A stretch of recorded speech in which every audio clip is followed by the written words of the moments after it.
ইনশাআল্লাহ আল্লাহ পাক আমাদেরকে নিয়েছেন। আর এটা হচ্ছে আব্দুল্লাহ বিন আব্বাস রাদিয়াল্লাহু তাআলা আনহু। এই যে দেখছেন লাইব্রেরিটা, এটা হচ্ছে লাইব্রেরি। আর এটা হচ্ছে মাজার উনার, এটা হচ্ছে মাজার, এটা হচ্ছে মাজার। আর এটা হচ্ছে মসজিদ, দেখেন এটা হচ্ছে মসজিদ।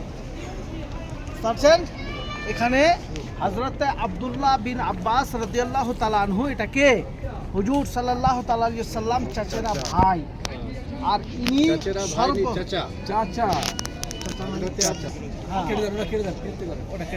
আব্দুল্লাহ ইবনে আব্বাস রাদিয়াল্লাহু তাআলা আনহু এই মাজার আর কি।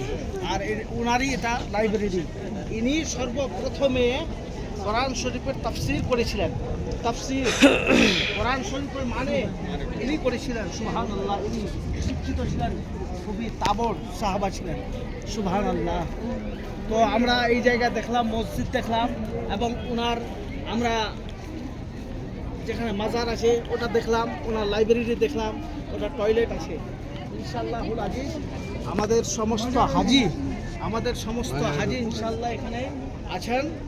আর এনারা দেখলাম সব কিছু। ইনশাআল্লাহ এইভাবে আমরা সমস্ত হাজিকে আমরা এইভাবে দেখাই আর কি। ট্যুর অ্যান্ড ট্রাভেলসের মাধ্যমে আমরা কিন্তু এই জামাতকে নিয়ে এসেছি। আমরা সুস্থ হিসাবে আমরা এখানে জিয়ারত করছি। আমরা সুস্থ হিসাবে এখানে আমরা এবার দোয়া করব এই জায়গাতে। দেখেন সকলেই।